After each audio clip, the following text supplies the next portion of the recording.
Bonjour à tous et content de vous retrouver pour cette nouvelle vidéo. J'espère que vous allez bien, où que vous soyez. Alors dans cette vidéo, comme toujours, une introduction. Là, je vous ferai intervenir une tierce personne que vous connaissez, surtout ceux qui me suivent depuis de nombreuses années. D'ailleurs, qui ne va pas tarder à surgir dans l'écran. Bonjour. Ça va, tu vas bien? Ouais, tranquille. Parfait. Si tu pouvais te mettre de l'autre côté, ça serait nickel. Voilà, donc dans l'introduction, on va parler de 2-3 petites choses avec Tidiane. Et dans la deuxième partie de la vidéo, là, j'aborderai un sujet beaucoup plus sérieux, triste malheureusement, puisque vous le savez, il y a une quinzaine de jours de ça, il y a eu 2 accidents de la circulation qui ont causé la mort de 62 ou 64 personnes. Donc je reviendrai sur ce sujet, sur l'insécurité routière ici au Sénégal. Voilà, donc dans cette première partie, Tidiane, tu es arrivé, ça fait quoi, quelques jours, hein? Ouais. Voilà, donc Tidiane, une semaine, hein, ouais. c'est ça? Donc tu as quitté, tu regardes bien là, hein, mon cœur, hein? Voilà, donc tu as quitté donc Dakar, maintenant tu viens vivre avec moi. Donc jusqu'à mes 18 ans. Voilà, donc je finalise ton éducation, hein? Oui. Voilà, donc en même temps ça va te changer de Dakar, Ouais. une vie peut-être plus tranquille ici, plus posée. L'année prochaine, donc, on va s'occuper de te réinscrire en seconde, puisque cette année, ça a été assez mouvementé dans sa scolarité. On aura l'occasion d'en reparler dans un deuxième temps, parce que là, on est encore dans une procédure de régularisation au niveau de son école, même si ce n'est pas gagné. Mais on y reviendra prochainement, on en parlera. Tu nous parleras un peu de ton ressenti, ce que tu en penses. T'inquiète, on aura le temps de toute façon. Voilà. Qu'est-ce que tu veux nous annoncer dans cette vidéo?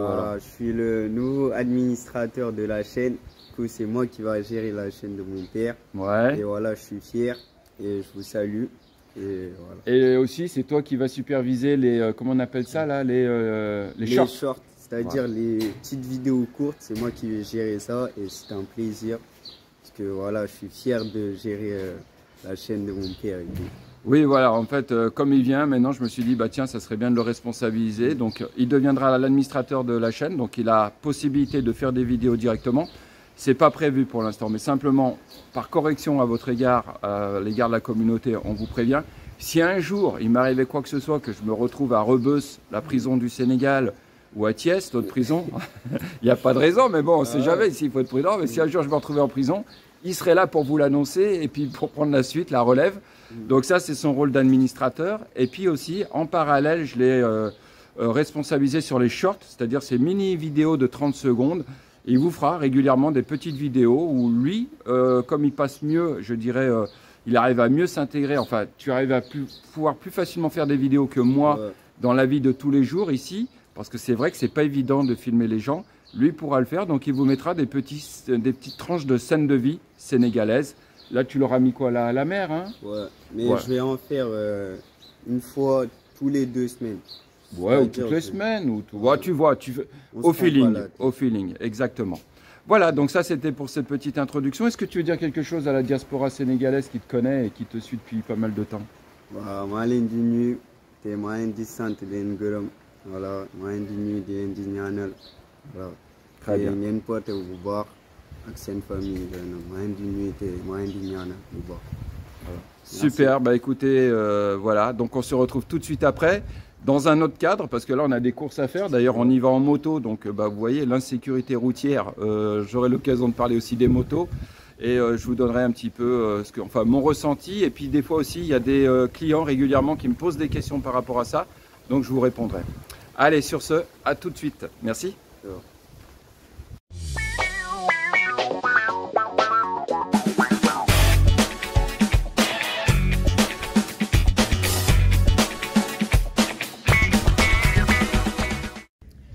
Et voilà donc pour la deuxième partie de cette vidéo. Donc ça y est, on est revenu, on est allé faire 2-3 courses à Mbour avec la moto.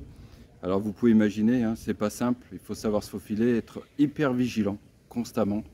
Alors là on a profité pour y aller le samedi matin parce que c'est un peu plus calme qu'en semaine. Mais bon, voilà, il n'empêche que voilà, il faut être constamment sur ses gardes, c'est de la tension nerveuse. Et content d'être revenu, je retrouve mon banc habituel, mon banc fétiche. Tidiane est au bureau, il s'est connecté.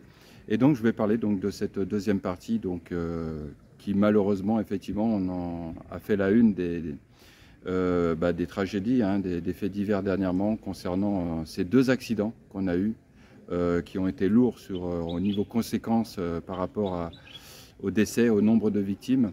Donc je rappelle, hein, il y a une quinzaine de jours, d'ailleurs c'était le premier accident est intervenu le jour où j'avais fait ma dernière vidéo, il y a 15 jours de ça. Donc c'était du côté de Cafrine, où 2 bus se sont percutés frontalement. Donc en fait, ce qui s'est passé, c'est qu'un des 2 bus a un pneu qui a éclaté, et donc il s'est retrouvé changé de voie. Et à ce moment-là, face à lui arrivait un autre bus, et donc le choc a été brutal, très violent. Et donc on s'est retrouvé avec, je crois, 42 victimes, 42 décès. Et ce qui nous a choqué, puisque après donc, on a eu les remontées d'informations, l'enquête en cours, et déjà les premiers éléments qui sont apparus, c'est que les pneus étaient usés. Donc déjà ce bus roulait, donc ce car roulait avec des pneus usés. Et alors le comble, moi ce qui m'a le plus encore interpellé, c'est que le bus n'était même pas assuré. Voilà, donc le car n'avait pas d'assurance, des pneus usés. Il y a aussi, on s'est rendu compte, ça a beaucoup circulé sur les réseaux sociaux, c'est que les cars qui viennent principalement d'Europe donc viennent avec une quantité, je dirais, un nombre de fauteuils, hein, de places limité à 50 personnes. Et en fait, c'est ce qu'ils expliquent, c'est-à-dire que quand ces bus arrivent et sont importés d'Europe, de 50, on les fait monter jusqu'à 80 personnes. Donc les bus, très très souvent, en fait, sont en surnombre. Et là, c'est ce qui s'est passé également. Donc il y avait un surnombre, des pneus usés et un défaut d'assurance. Voilà, donc vous pouvez imaginer que ça a choqué. Le gouvernement donc, a instauré des mesures à l'heure d'aujourd'hui, je vous en parlerai. Et en fait, donc, quelques jours après cet accident de Cafrine, c'est du côté de Louga, où là, c'est un camion, enfin un petit transport en commun. Je ne sais pas ce qui s'est passé exactement. Et là, il y a eu, je crois, 22 personnes de tuées. Donc en fait, en l'espace d'une semaine, on a eu plus de 60 victimes. Donc c'est énorme. Et c'est vrai, moi je vous le dis, hein, quand je dois prendre un taxi 7 places pour monter à Dakar, il y a toujours une boule au ventre. Parce que voilà, vous voyez le taxi qui conduit. Alors moi ce que je trouve, ce qui me choque à chaque fois ici, c'est que les voitures ont tendance à coller à l'arrière de l'autre. Je sais pas, je vois souvent, ici je le vois très très souvent, fréquemment. On colle, on est à l'arrière de l'autre véhicule et je me dis pourvu que l'autre devant ne freine pas brusquement parce qu'on se le tape, on se le prend en plein dans le nez et c'est ça, donc il y a ça. Je vois on double sur la droite. Voilà, on fait des appels de phare lorsqu'on veut essayer de doubler un camion parce que les camions aussi, c'est des vrais dangers. Vous les voyez doubler soudainement ou se rabattre comme ça. Donc effectivement, je vous avouerai que voilà, c'est quelque chose auquel je ne m'habitue pas et je pense que je ne m'habituerai jamais. C'est vraiment ce danger et en moto d'autant plus où là voilà, je suis d'une vigilance à 200%. Et quant au vélo, ben, je vous avouerai que le vélo, je n'en fais que le week-end parce que la semaine, je n'ai pas trop confiance.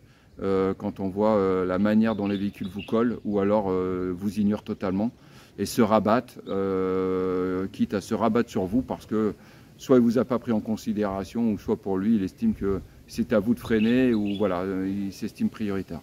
Donc voilà, donc effectivement énormément de problèmes par rapport à la dangerosité et au nombre de victimes chaque année de la route. Donc là le gouvernement a pris des décisions hein, suite à ça. Vous pouvez regarder sur Internet, hein, il y en a, je crois qu'il y a une quinzaine de décisions qui ont été prises. L'obligation du casque pour les 2 roues, l'interdiction d'importer des pneus d'occasion, l'interdiction pour les transports en commun de rouler la nuit. Voilà, en fait, il y a une multitude de décisions qui ont été prises. Mais là, ce qui se passe, là, depuis quelques jours, il y a un mécontentement des transporteurs qui rejettent cette nouvelle réglementation ou ces nouvelles, je dirais, obligations parce qu'ils estiment que ça entrave à leurs activités. Donc voilà, donc c'est pas simple. Vous savez, au Sénégal, quand des décisions sont prises, il y a énormément de réticence en face. Et puis, je le redis, c'est quelque chose qui pose problème. Voilà, c'est une indiscipline généralisée, et il faut composer avec, et c'est pas évident. Donc voilà ce que je pouvais vous dire.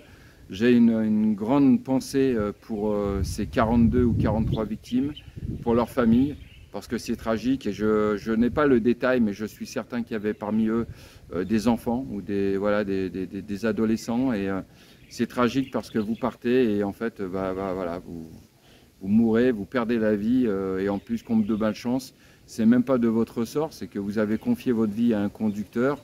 Vous avez fait confiance et en fin de compte, voilà, c'est soit lui qui est totalement insouciant, inconscient, ou soit le véhicule qui est dans un état d'entretien pitoyable, lamentable, une honte. Voilà ce que je pouvais vous dire par rapport à ça. Si vous-même vous avez vécu des expériences comme ça, malencontreuses, ou si régulièrement vous êtes confronté à ça, n'hésitez pas à partager dans les témoignages. Alors des fois, j'ai des vacanciers qui me posent la question, qui me disent « Franz, qu'est-ce qui est préférable ? De louer un véhicule pour qu'on soit autonome ou alors de passer par un taxi-van qui se chargera de nous amener aux différents endroits ?» Moi, personnellement, si ces gens-là n'ont pas l'habitude de venir ici, je leur conseille de passer par un taximan. Dans ce cas-là, je leur donne des numéros de personnes que je connais, avec qui j'ai un climat de confiance qui est instauré. Mais voilà, parce que prendre une voiture et d'être tout de suite autonome, il faut s'habituer à la conduite ici. Alors bon, sur la petite côte, ça peut aller. Et encore, Mbourg, c'est quand même pas simple. Mais si vous allez sur Dakar et sa périphérie, je vous conseille fortement, enfin du moins je vous déconseille fortement de vous aventurer par vous-même. Voilà. Moi-même, bon, j'ai l'habitude de rouler en 2 roues, mais si là on me donnait les clés d'une bagnole pour aller à Dakar, bon, je le ferais, mais je serais voilà, je serais pas confiant à 100%. Donc voilà, le conseil, c'est que si vous ne connaissez pas, que vous venez au Sénégal, dans un premier temps, je vous conseille plutôt de passer par un taximan digne de confiance, qui vous amène d'un point A à un point B, etc. Surtout si vous avez besoin de vous déplacer dans le pays. Si vous avez plus l'habitude, etc., de rouler ici, dans les villes, je dirais, ouest-africaines, etc., faites-le. Mais soyez vigilants, parce qu'effectivement, vous êtes confronté à une multitude de choses. On m'avait même expliqué, il y a quelques années de ça, que certains taximans ou certains taxis clando, en fait, s'ils voyaient une voiture tenue par un Européen, etc., n'hésitez pas à enclencher ou à engendrer un accident, un accrochage, parce qu'ils se disaient au moins, parce que dans ce cas-là, c'est généralement, ils n'avaient pas fait leur journée, ils n'avaient pas bien réussi leur journée, et donc ils se disaient, au moins essayer de taper une bagnole conduite par un Européen, etc., parce que je pourrais peut-être lui soutirer quelques pièces, quelques billets, et donc je n'aurais pas perdu définitivement ma journée. Donc des fois, il pouvait y avoir aussi des accrochages volontaires. Donc ça, malheureusement, ça peut arriver. Donc ça, je suis hyper vigilant aussi là-dessus, même en moto. Des fois, je vois des jeunes talibés ou des jeunes gosses qui traversent au dernier moment. Et voilà, donc je suis hyper vigilant. Bien entendu, je ne colle jamais les véhicules. Et puis, voilà, donc prudence avec ça. Le conseil aussi qu'on m'avait donné il y a plusieurs années de ça, c'est vieux. Et je vous le redonne. Si vous êtes en vacances, etc., ce genre de choses, et que vous êtes en véhicule, et que vous accrochez, malheureusement, vous accrochez une personne, un piéton, ou que quelqu'un se jette comme ça sous votre voiture. Alors attention, je ne dis pas que c'est courant, mais que le risque peut être là, que vous tapez quelqu'un, etc. Moi, le conseil qu'on m'avait donné, je vous le relais, il vaut ce qu'il vaut, mais il est comme ça. Ne vous arrêtez pas. Ne vous arrêtez pas et allez au premier policier que vous voyez, ou alors dirigez-vous vers la première gendarmerie ou le premier commissariat venu, et vous expliquez, vous dites, voilà, je viens d'accrocher une personne à tel endroit, voilà ce qui s'est passé, mais je vous déconseille de vous arrêter. Pourquoi ? Parce qu'il peut y avoir des témoins, parce qu'il va y avoir des gens, il va y avoir un regroupement de gens qui vont se former autour du véhicule, des gens dont certains ne seront au courant d'eux-mêmes, mais ils voudront intervenir, et ça peut dégénérer très vite. Voilà. Ça peut dégénérer très vite, donc d'autant plus que vous n'êtes pas originaire du pays, vous ne comprendrez pas ce qui va se passer. Donc c'est comme ça, c'est le conseil, hein. Ça peut peut-être choquer certaines personnes, mais c'est une réalité.